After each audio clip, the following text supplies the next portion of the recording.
now for over 25 years working with families. I'm a trainer, and I do all the parenting training, and I started up a huge kinship care program for Baltimore County, and just a lot of workshops and a lot of outreach to students and legislative actions and trying to better the family. Because when I was asked to be on the panel, I was sort of thinking about the definition of what the family was for us back 40 years ago. And for most of us, the family was a father who was a husband, a mother who was the wife, and 2 children. Some of us had a dog. All of us lived in the Leave It to Beaver world, it looked like. Everybody's home was just, it looked that way from the outside looking in. There were few divorces. There just seemed to be, there was no child abuse. We didn't hear about the drug scene. And all of a sudden, 40 years later, when we're reflecting back on what is the world today, what constitutes a nuclear family today, wow, there are so many different forms of what we define. The definitional barriers are off of what used to be the nuclear family. So you have the 2-parent family, which I have been part of. I feel like I'm in the weird world. I've been married 35 years next week with a husband over there and 2 kids. It's a little weird because here we are. But today, single-parent families, gay and lesbian families, blended families, surrogate mothers, mothers by choice, adopted parents, kinship care families. Did I leave something out? Single father families. I mean, there's not one definition of what constitutes the family today. And we, being the generation that was going to change the world, we became more accepting of these things. These problems and type of families might have always existed or wanted to exist, but today we just seem to be more accepting, and everything seems to be great about it. In fact, how many of us here have been married more than one time? Raise your hand if you've been married more than one time. Just one. Once was enough. Once was enough. Okay, we have somebody here. Once was enough. Now, how many of you grew up in families that your parents were married more than once? 1, 2, 3, 4. Oh, really? Okay, well that's interesting. And how many people right now are raising other people's children? They're not your biological children. 1, 2, that's it? No adopted children, foster care, or you had raised. Kinship care families here, anybody raising your children's children? No? Okay. Well, the other issue that I have noted in my years working with families is the breakdown of the relationship between the parent and the child.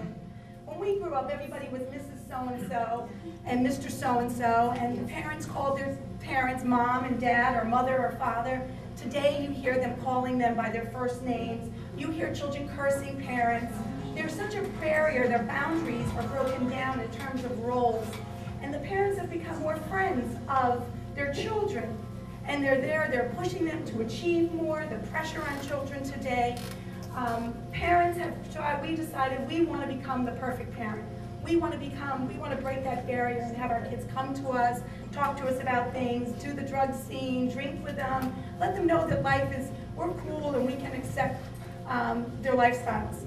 Or in fact, we are breaking down what we now see as respect for each other. There just seems to be a lack of that beginning within the family unit. The other thing I was noting is the need for how it used to be, I don't know, that Leave It to Beaver was really tough for me to grow up with because I always wanted my family to be like that.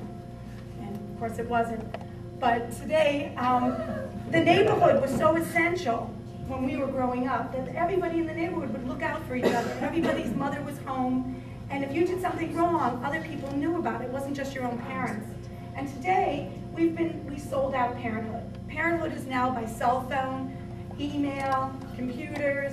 Now we're even putting GPS chips into children's pockets. We have nannies, we have daycare.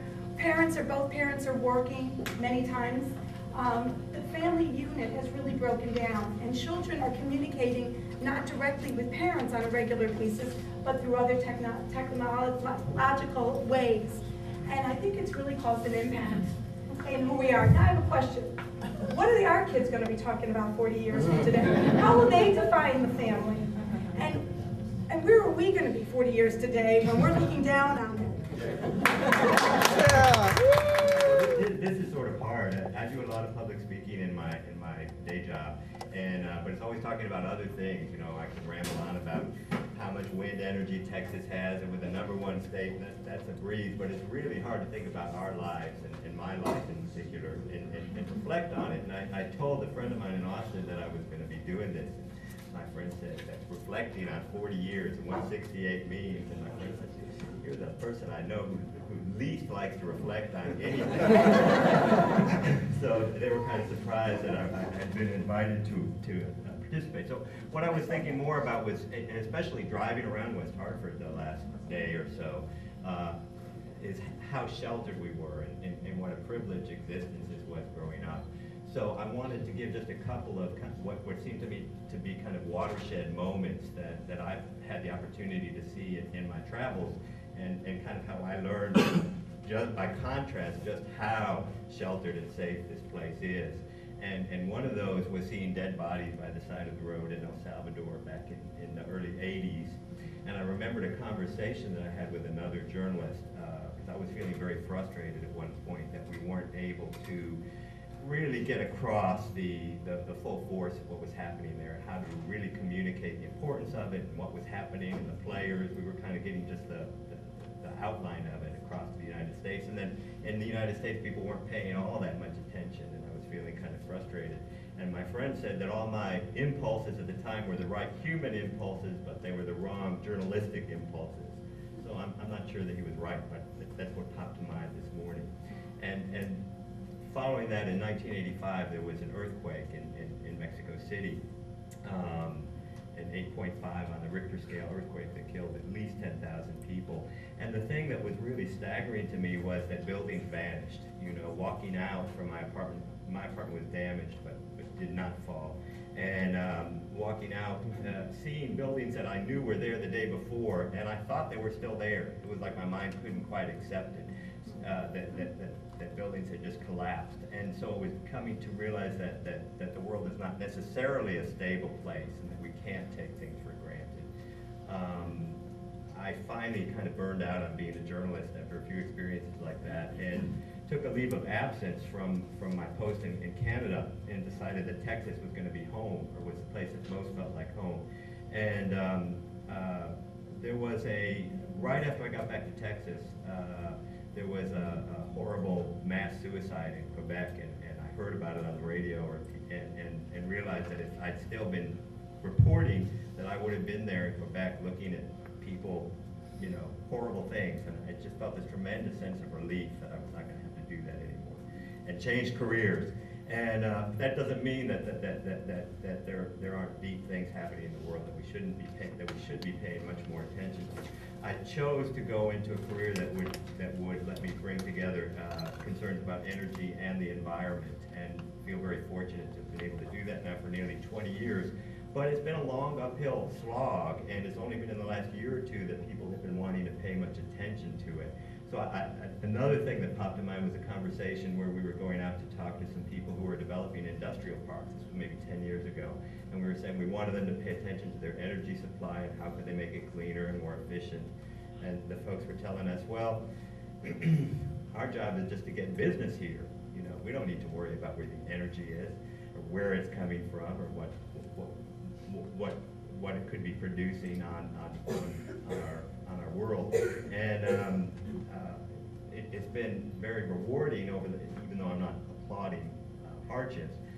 It's been very interesting over the last 2 years or so. People are suddenly coming to knock on our doors, going, how do we change things? How can we bring significant change to the way we do things?